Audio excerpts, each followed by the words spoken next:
So many of these people have come from various backgrounds where we've met people who've met famous people, and and honestly I don't know if that's 100% true, but the stories this particular man was telling us was unbelievable, and he was a great person to talk to. And I would say that with most of them, most of the people that we met down there, everyone has a story, a background. And, their situation has happened for whatever reasons, but they're real people. My name is Robert Wright. I've been homeless about 15 years. My name is John Randolph Creel. I've been homeless off and on since 1995. Jim Harding. On and off, I've been homeless, this time I suppose 6 months. Before that, I had an apartment. I lost a job, and that's what put me out here. I've been homeless probably 3 times in the last 5 years. You lose jobs, you lose your apartment, lose a place to live, then you got no place to go. Then you end up back out here again. My current sleeping conditions is about a mile from here on a whole bunch of rocks with a sleeping bag underneath the bridge. Actually, right now I'm living in a boarding house. I was living under a bridge until recently.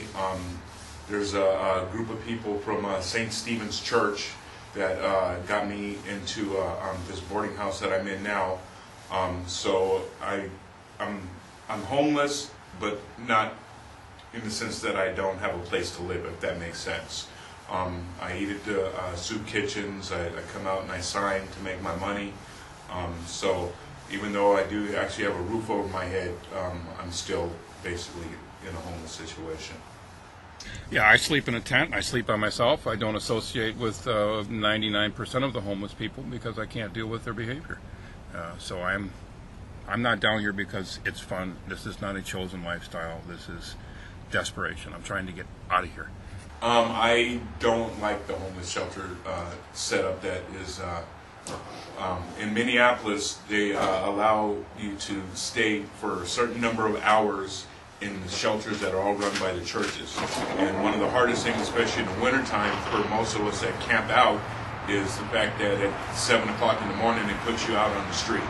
And so basically you have no place to go. So most of us that, like I say, that we're camping out, maintain our camps as opposed to going into the shelter situation. I have a 10-year-old daughter. She and her mother currently live in a Section 8 apartment in the Chaska area. She is what keeps me from going berserk, probably. She's what keeps me focused. God sent her to me to help control my temper. My temper is what gets me in trouble and has always got me in trouble. I've gotten a lot of fights with cops. I have a problem with recognizing authority. I don't, just because they wear a badge and a uniform, I don't think gives them authority over me. And it's been a problem for me. But I had a friend commit suicide 11 years ago, and it was shortly after I'd gotten out of prison, and Marisol was sent to me to help calm me down, and she has done that. God wanted to make sure I calmed down. I'm not completely mellow, but I'm much more mellow than I was 10 years ago. So. My mother and father had passed away about 30-some-odd years ago. My first wife divorced me when I got locked up. My 2 children from her are well and fine, living in Nebraska, working on a farm, doing this, that, and the other. My second wife passed away in 1995. I was in prison at that time. My children all grew up in foster homes and are all doing their thing wherever they're at. I haven't been in contact for, 14, 15 years. I have no family left. Child support has made it extremely difficult. They took my driver's license away. I don't have a license. I can't look for a job. I can't. They took my car. I can't get out to see my kid. There's the bus system getting out there only works during the day, and once I get out in Chaska area, where am I going to stay at night? I had to come down here because there's no bus system out there, so I can't even look for work. Yeah, it's a problem. It's a problem. I talk to Marisol every single day.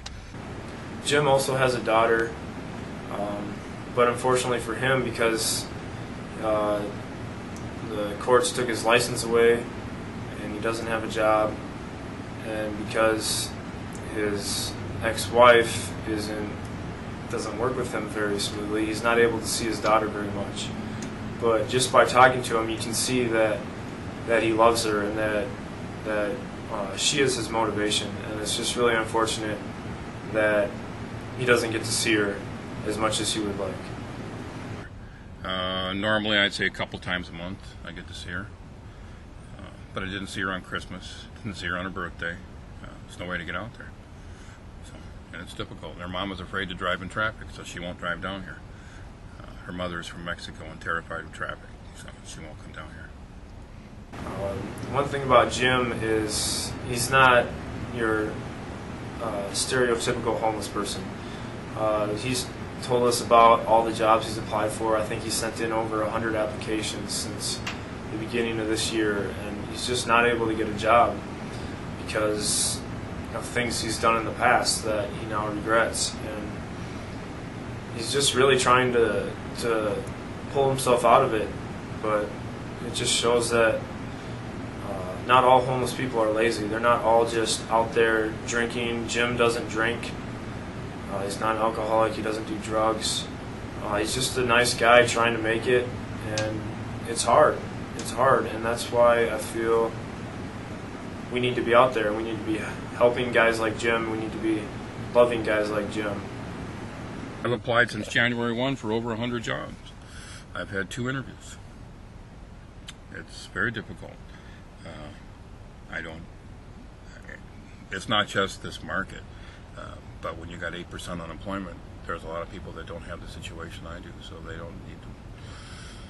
It's a lot easier for them to get jobs, but it's not easier for anybody right now. Yeah. Another guy that we met that we've gotten to know a little more is John. His street name is Teardrop because he's got 2 tattoos and teardrops right here.